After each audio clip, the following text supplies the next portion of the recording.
Hello, this is John D. Callahan. I'm here to give you my opinions on mask wearing during this pandemic. Now, at first, it was thought that the N95s were the best mask overall because they offer the most protection. However, they're big, they're bulky, they're not flexible, it's hard to breathe in, they'll mark your face, and they're difficult to work with. On the other end of the spectrum, it was thought that cloth masks offer some protection, but they're also somewhat bulky often, and they'll have to go around like this, and they definitely don't offer as much protection as the N95, and they probably offer the least protection, and they can often slip off your nose and face. In between, it was thought that surgical masks are good, and in my opinion, surgical masks are the best. They offer the most protection, and they're easy to work with. They offer almost as much protection as the N95, and probably all that you need as far as stopping particles.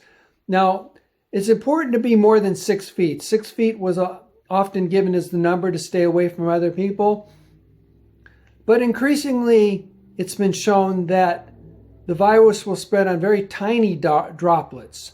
So you want to stay as far away as you can from people, at least 6 feet, 20 to 30 feet is better. Stay outdoors as much as you can, limit your contact, and wear masks like this. And a good mask like this will stop even the small aerosol particles. But the big problem with these, I'll say it again, the big problem with these is so many of them, including one of Walmart's. Now, I'm a big fan of Walmart's, but even one of Walmart's products, the top metal part right up here by your nose is often not malleable. Or very malleable. So you'll put it on. When you put it on, go like this, pull it down here, get it covered. But this part up here will often not be malleable. And this is an example. See how that's not bending? So it can easily slip off your nose, and you want to cover your nose too. So many people wear their mask without covering their nose. Cover your nose and make sure this metal part is malleable. So this face mask is no good. The metal part is not malleable, and you can't make a seal up around your nose, which will prevent the mask from falling, but it also prevent you from breathing and exhaling through that gap. So you want a mask like this. It's a surgical mask. This is the best. It's a surgical mask with a malleable piece of metal at the top. So when I put this on, I can go up here, and the metal part is very malleable and will make a tight seal. If you work on it, make a tight seal around your nose. And that will prevent it from falling, and it'll also make a seal so air is not flowing in and out. It will often flow out, but it rarely will fall in if it's a good mask and malleable. Now you see I've got a seal around my nose, around the sides, and around the chin. This is forming an excellent seal right here. So you see, as I'm breathing in, the air is actually coming through here. The air I'm breathing is filtering right through here. And when I exhale, some is going out here, but yes, some is coming out through other areas, particularly the nose, and will actually often steam up my glasses. That this is nevertheless the most valuable mask. This is the best mask. Will stop most particles, including the aerosol. A good one will stop the little aerosol particles. If it's malleable at the top, it'll keep it from this metal piece up here at the top is malleable. It'll make a nice seal around your nose, which will prevent the mask from falling off your face, especially if you have a big nose like me. So that is an advantage. So I do have a genetic advantage in that I have a big nose. So if you're lucky enough to have a big nose, you've got an advantage. A big sloping nose like mine. But irrespective, you want the metal piece up here that's malleable. Pull it down here. You've got a seal all around here. The air is flowing in here, and it's exhaling some through here and some through other parts. Now, it's true that the most important thing is that infected people wear a mask, but it's also important and offers protection for uninfected people to wear a mask. Because, and especially if you have a mask like this and you're breathing air in here. So everyone wears a mask. It's most important that infected people wear a mask, but uninfected people need to wear a mask also, and it will offer various degrees of protection if you're uninfected. And this is the best mask to wear if you're uninfected. Again, surgical mask, it'll stop even the aerosol particles.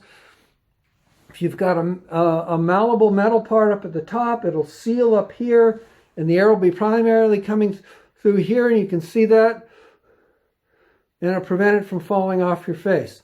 Another advantage, you just pull these off, pull it off, you can fold it up easily, and put it in your pocket.